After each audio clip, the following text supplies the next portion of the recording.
So habang nagtitake ako ng aking break, nagtimpla ako nitong hibiscus. Okay, ayan Kabs. Hibiscus. Sinamahan ko na rin ng mint. Ayan o. Okay. Dumaan yung pasyente, nakita niya, lumapit sa akin. Siyempre, in-offer ko sa kanya. Hindi, gusto ko lang sabihin na, alam mo ba na yan ang nakapagpapababa ng aking blood pressure? Oh, pasyente po nagsabi sa akin, Kapsa. Sabi ko, totoo ba? Oo, mataas dati yung blood pressure ko. 170 over 110, 170 over 100, ganun-ganun. Tapos, hibiscus lang daw araw-araw. Totoo nga ba? Maraming mga studies, Kabs, na nagsasabi na itong hibiscus, kapag in-incorporate nyo daily sa inyong mga diet, ay nagkakaroon ng noticeable reduction ng inyong systolic at diastolic sa BP.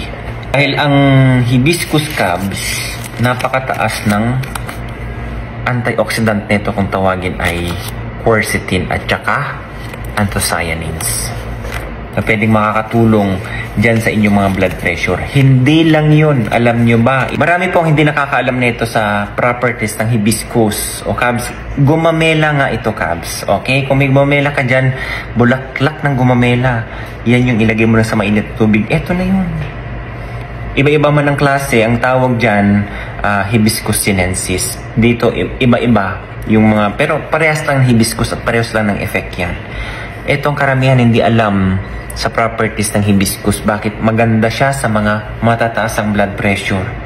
Ini-inhibit niya yung tinatawag na angiotensin 2. Ayaw na ayaw ng cardiologist yan, Kabs, na tumaas. Tinan mo kapag nagre-request yan sa lab, angiotensin 2. Oo.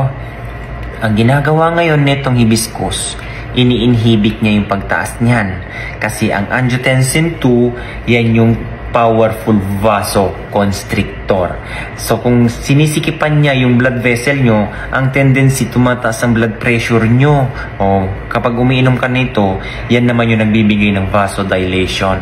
Pinapawiden niya o pinapaluwag niya ang inyong mga vessel. O syempre kapag maluwag, tendency, nagno-normal or bumababa ang blood pressure mo, o okay siya. Di po ba? At ito pa, alam nyo ba na itong hibiscus, baka hindi mo pa alam, ito ay powerful diuretics din. Kasi kapag ikaw high blood, Gabs, alam nyo ang bakit gustong paihiin kayo ng pahiin? Para mai-release nyo o maiihi nyo yung mga excess sodium.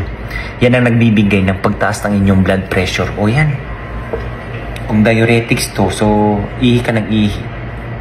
Tendency, umu-okay ang presyon ng inyong dugo, Kabs. Kaya Kabs, yung pasyente na lumapit dito at sinabing ganyan na ito'y nakapagpapababa sa kanyang BP, tama siya. Totoo po yan. So, no further explanation sa akin dahil nga sabi ko, sigurado kayo lang ang tanong ko. Oo, sa'yo Cray napanood. Sa akin niya din pala napanood. Mga followers ko mostly dito ng mga pasyente, Kabs.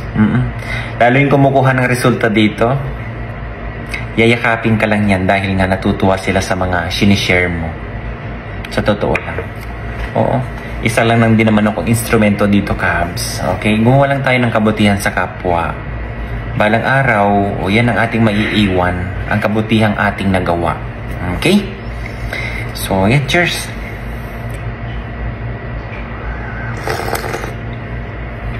Pwede nyong gawin ito, Kabs, na ano? Alam mo ba itong hibiscus? Ito yung national drink sa Sudan. Pwede nyong ilagay sa mainit at pwede nyong gawing ano, yung pag nagtitimpla kayo ng juice kasi maasim po to, Kabs. Okay, huwag nyong ihalo sa alak ha. Alam ko masarap ihalo sa alak ito. Sinasabi ko sa inyo. So, yan ang gagawin nyo. Gawin yung juice. Gawin nyo. Para lahat. Okay? Pero kung gawin mo, ano ka lang sa bahay, tsa-tsa, okay na yan. Alagaan nyo po yung kalusugan nyo, ha? God bless everyone. Bye-bye.